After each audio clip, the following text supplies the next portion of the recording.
Seventh grade. What did the Borg say to the medieval peasant? Resistance is futile. If you don't know what a Borg is, it's from Star Trek. I think they're the bad guys. Um, and yeah, they have a famous line: "Resistance is futile." Oh man, what's the difference between democracy and feudalism? In democracy, it's your vote that counts. In feudalism, it's your count that votes. That one's clever. All right. The reason I'm making feudalism jokes, of course, is because we're going to transition from talking about Christianity in Europe to later in this video talking about feudalism in Europe.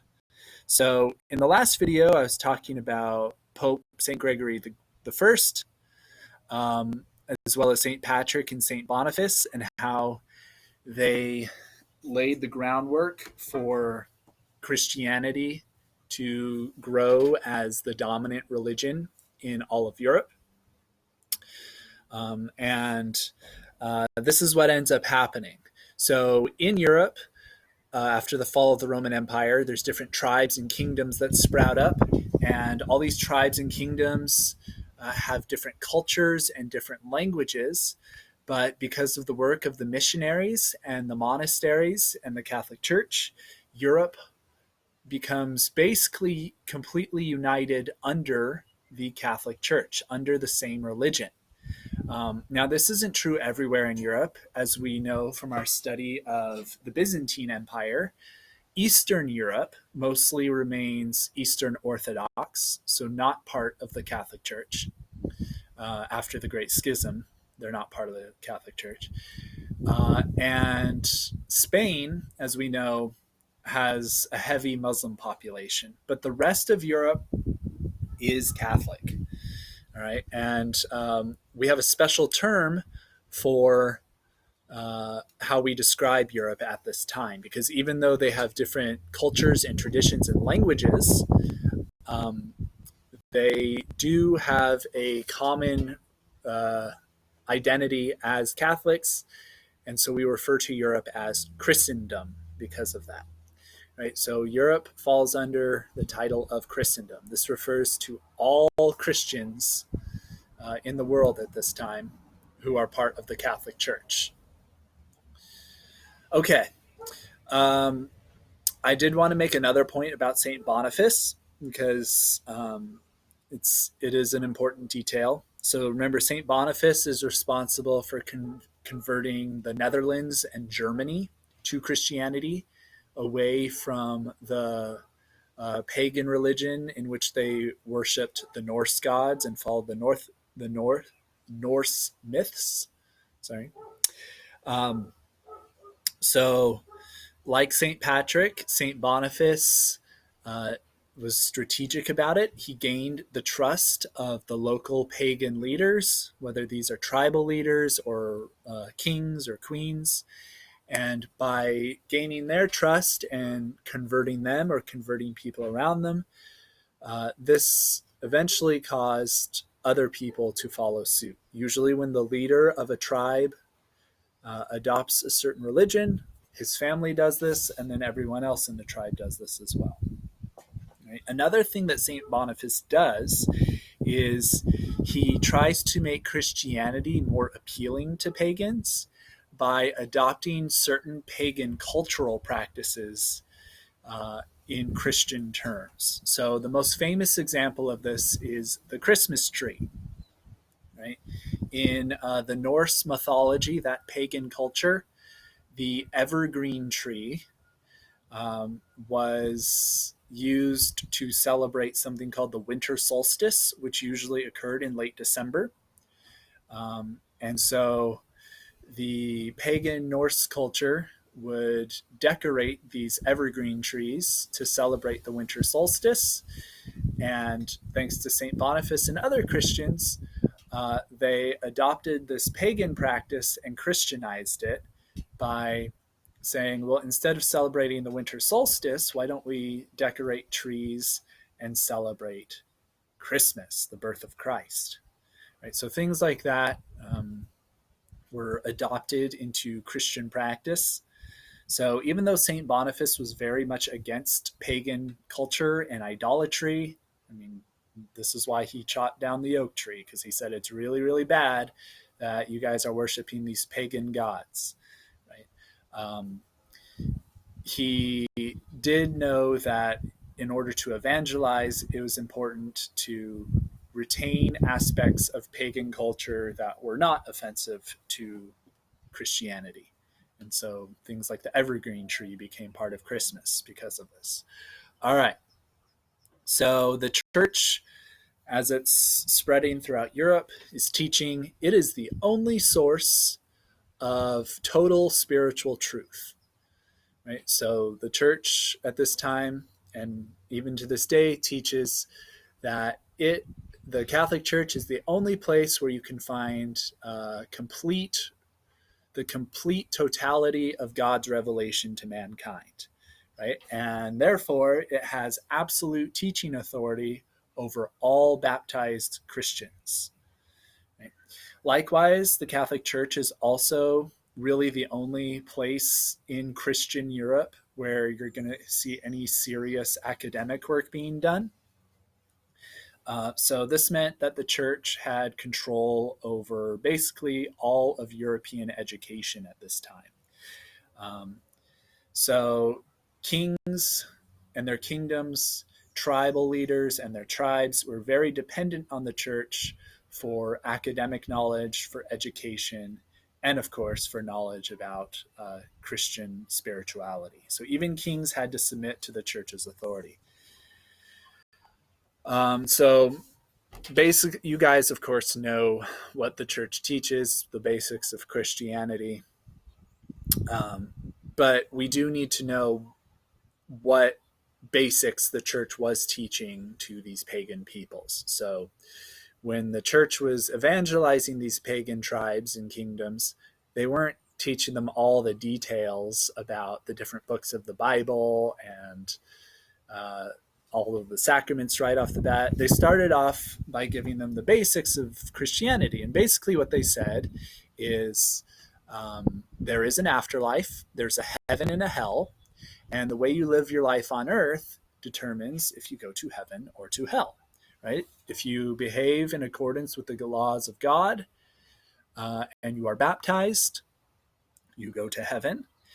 If you disobey the laws of God and the laws of the church, you put your soul in danger and you can go to hell, right? So hope of heaven and fear of hell helped to create law and order in Europe, right?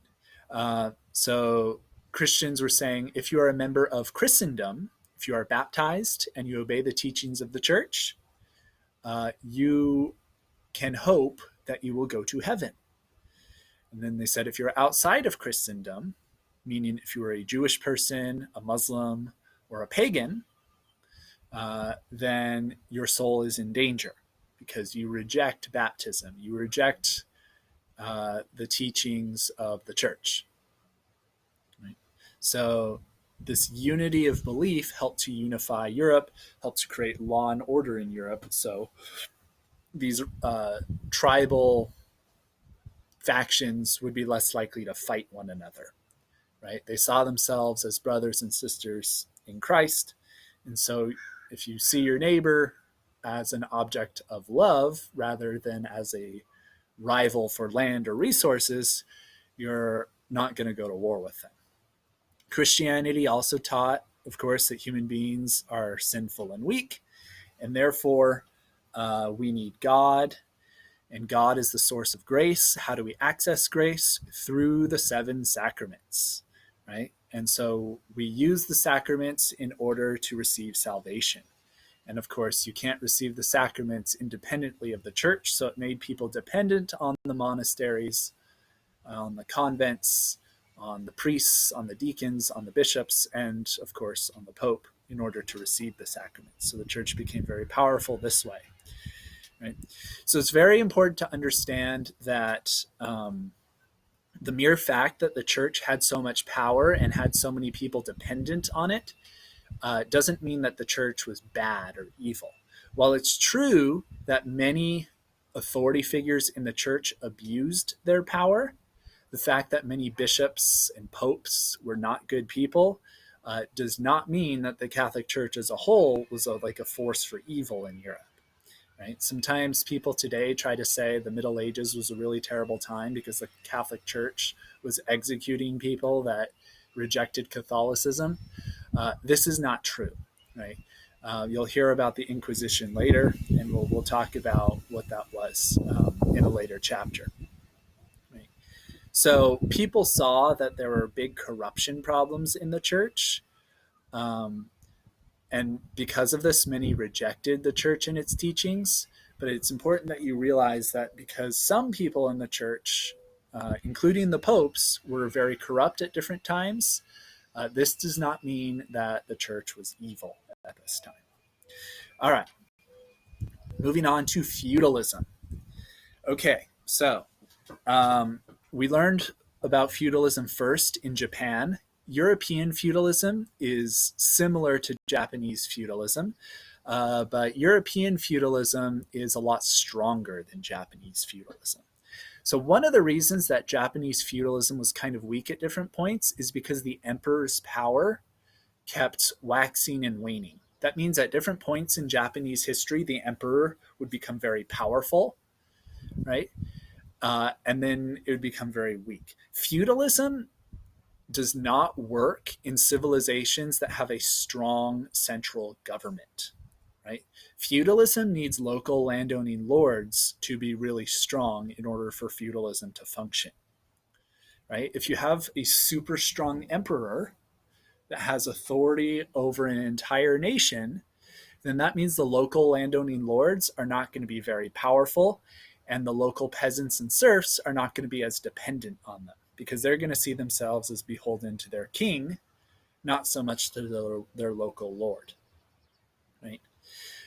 Unlike the Franks under Charles Martel and Charlemagne, Europe did not ever have a single strong central government, right? Europe was divided into several nations, and many of these nations had very powerful kings. But the king's power was always checked or in some ways even overcome by the power of the local landowning lords.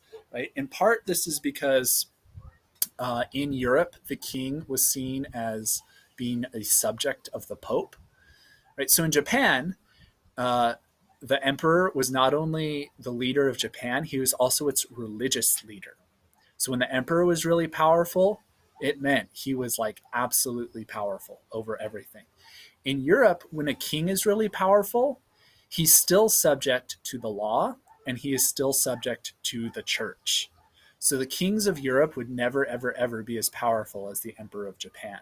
So this is why Europe develops much more consistently. This is why feudalism develops much more consistently in Europe than it does in Japan. All right. So because Europe doesn't have a super strong centralized government over all of Europe, it does have the church, but the church is not a government. The task of protecting the peasants fell to the local landowning lords. And as you know from our study of Japan, when local landowning lords protect peasants, they require fealty in exchange. They require loyalty in exchange. So between the years 800 and 1000, Europe was a very dangerous place to be. There were invaders, like Muslim invaders from the south. There were Mongol invaders from Asia. There were still a lot of pagan tribes roaming around Europe, killing and robbing and pillaging. There were Vikings in the north that were causing a lot of problems. So invaders from everywhere were very frequent. The Vikings were the most successful invaders and the most dangerous. So the people needed protection. Where did they get protection from? Their local landowning lords. Right? The Frankish government was not powerful enough to protect its people against the Vikings. So this is why the Frankish government kind of collapsed after Charlemagne's rule. Charlemagne was really the last strong king of the Frankish government. And after Charlemagne's rule ended with his death, the Vikings became a lot stronger, so people needed their local landowning lords to protect them, resulting in feudalism.